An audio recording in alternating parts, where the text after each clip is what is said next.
A glance in the mirror. Chapter 27. Marriage Bells. Terry was invited to tea on a regular basis with the Morgans. It was never haphazardly arranged or served.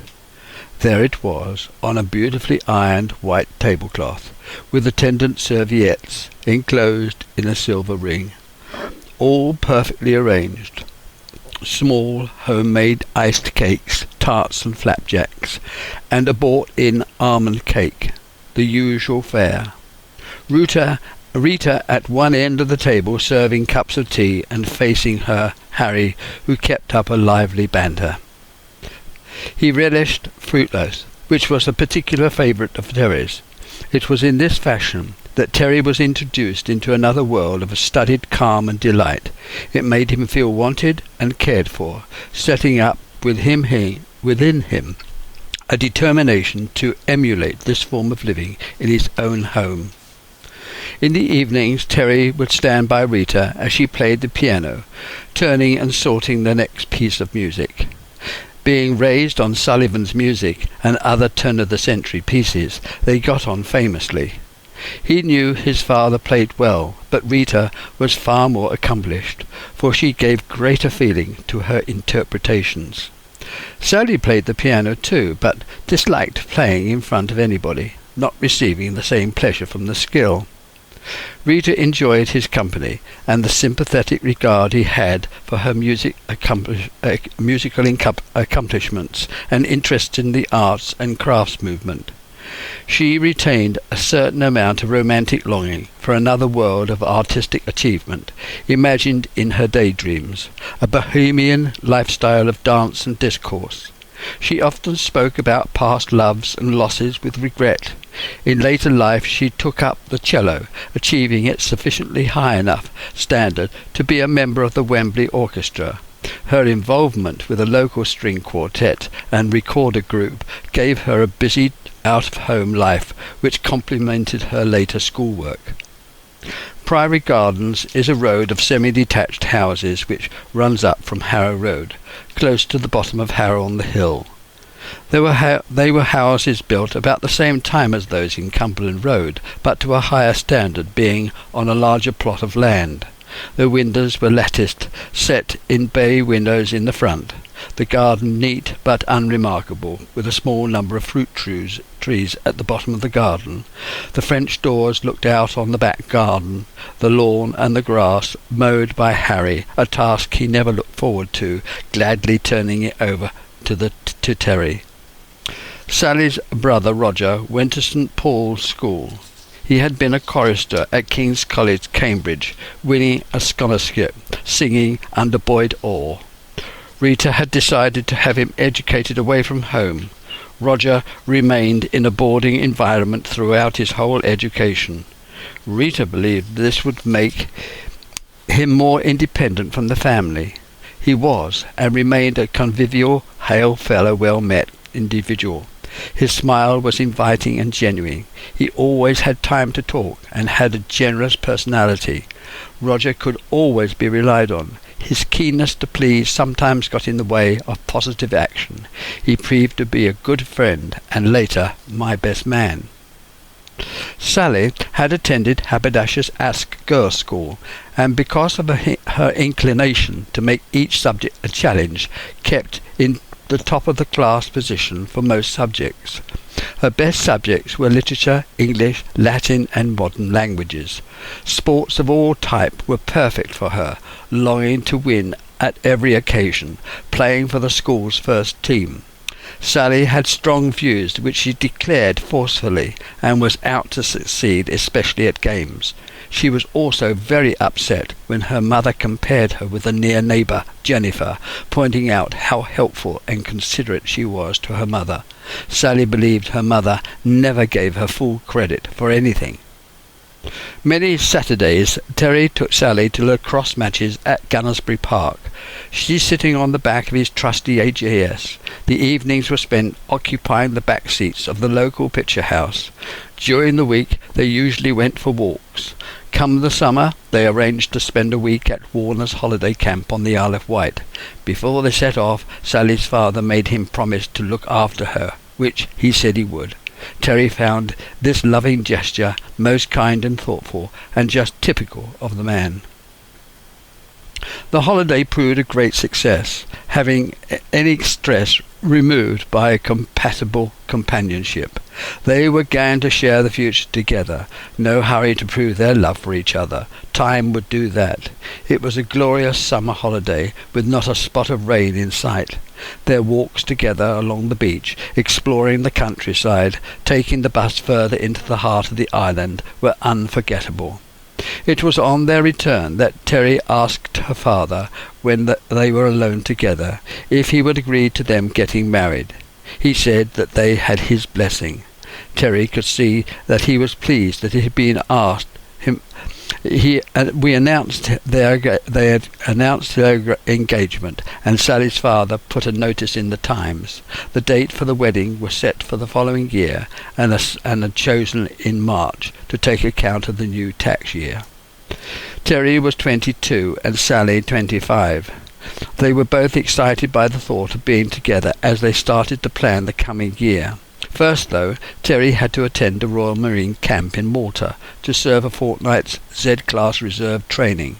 Terry flew out with the rest of the party in a short Sunderland flying boat from Southampton to Gibraltar.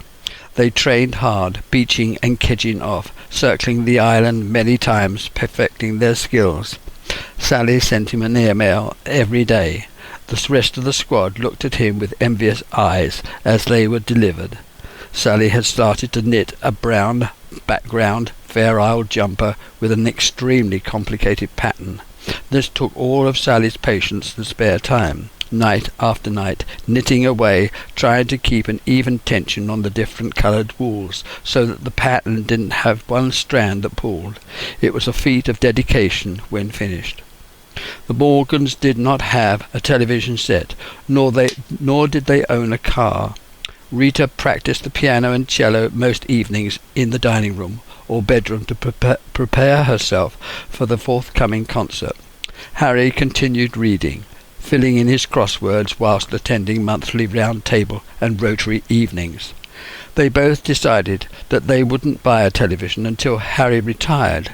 They took Sally and Terry to the theatre on a number of occasions to see Sandy Wilson's musicals. Salad Days, The Boyfriend and The Buccaneer, performed at the Lyric Theatre, Hammersmith.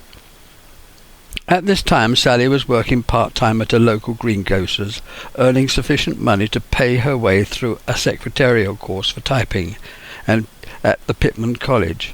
Previously, before Terry had met her, she had worked at the Bank of England, a position her father had obtained for her, which was not at all suitable for her. Enclosed in a large institution was not something Sally liked. Having to use the Underground Railway was also something she disliked doing, was a fear which never subsided. Having finished her training and passed the examination, applied for a vacancy advertised as a medical secretary at Wembley Cottage Hospital. Sally passed the interview and took up the position straight away. It did not take her very long to master and apply medical terminology to the letters transposed from audio recordings and typing up letters from shorthand notes. As the hospital was only 2 miles from her home in Sudbury Hill, Sally cycled there every day. Most industrial workers looked to the militants to hitch their coattails to. The printing industry was not the only powerful group. The dockers controlled the import of food and the miners the power. The whole country rode to an era of increased affluence as production rose. There were too few skilled workers trained to deliver many production techniques, originally designed pre-war, now introduced. Home-produced cars and motorbikes lost out to the more reliable Japanese models. Britain's cars, trucks and motorbikes failed to compete with competitors whose products were less rust-prone, had higher component specifications and mounted later rear engine design. On the 31st of October 1956, Britain, France and Israel attacked Egypt. America hadn't been consulted. Prime Minister Eden disguised the conspiracy with Israel. Both these factors guaranteed that the war would fail to achieve worldwide approval. The forces later had to retire from the field with increased international pressure, and this lost the UK valuable industrial production and exports. It also interrupted vital oil supplies.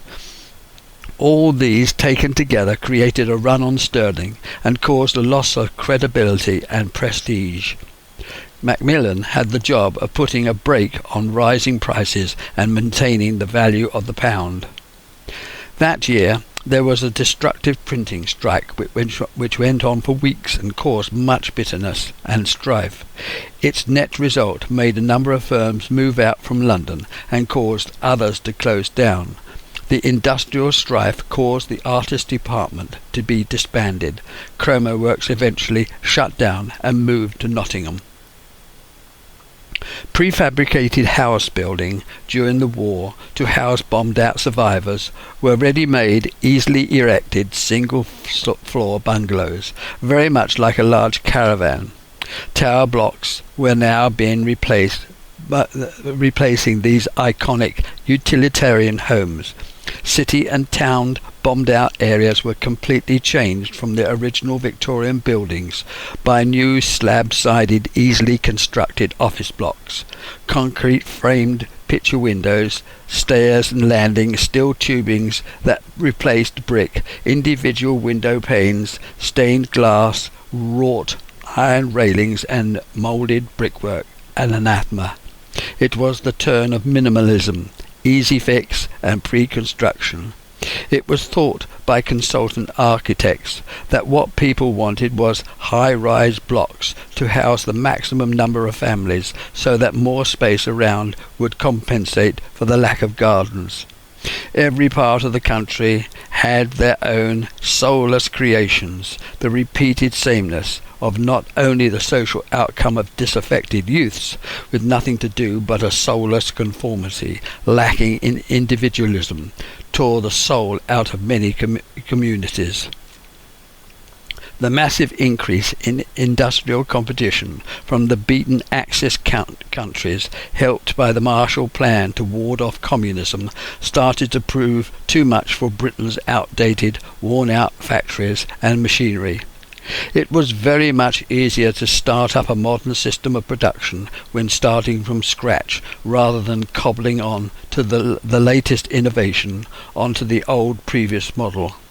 The letterpress printing machinery used for newspaper production had been manufactured well before the war.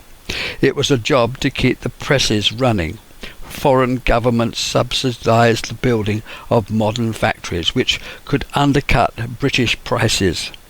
Our trade unions demanded one man for one job, which was inflexible and anachronistic. Work gradually went abroad, especially when it seemed to be more often than not there was an industrial action here to increase wages and reduce the working week. In the printing industry, particularly in the pre-printing side of the industry, typesetting and picture reproductions were now computer generated. The writing was on the wall. Labour was going to be replaced by machines. Fixed size superseded rotary book presses. Standardization became an important factor in pricing. The rapid development of photographic typesetting to assemble a complete page continued apace. It was clear that letterpress typesetting and block making was in decline. It was a question of how fast would the print house owners change their equipment and come to terms with what was clearly going to happen. Fortunately for the workers, this didn't come about as fast as predicted. Society expected jobs to be available when pupils left school. Workers expected their children to contribute to the family's housekeeping. Parents expected that their children would get married after a reasonable period of engagement. Then, when in their early or middle 20s, got married in a church. The majority rented a flat, either furnished or unfurnished, which allowed saving for a deposit to take out a mortgage to buy their first home. Children were to be the result of that marriage, and after a reasonable period the couple gathered basic furniture together. The family then directed all their efforts to bring up their children in accordance with society's strictures.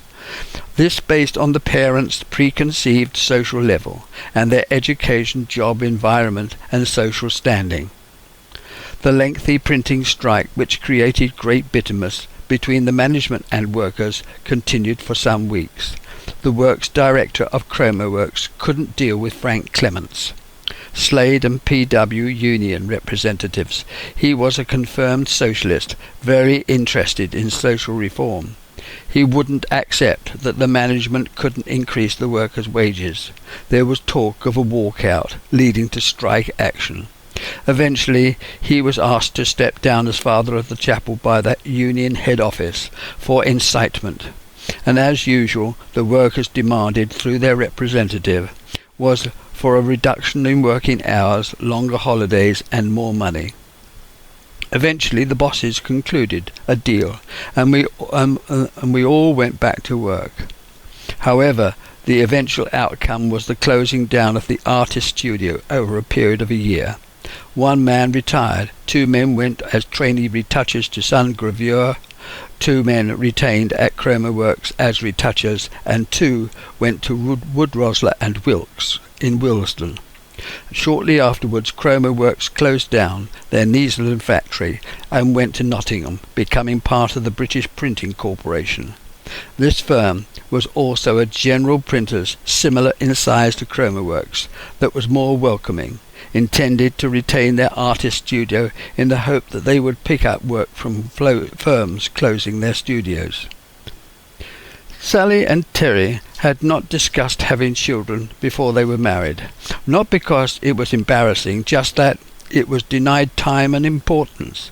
They had not even discussed where they wanted to live or how, when a house was found, how to furnish it, what style or period of the decoration. These subjects were left to germinate and flourish unaided. Their marriage was planned for the second week in March 1957, time to take full advantage of the end of the tax rebate.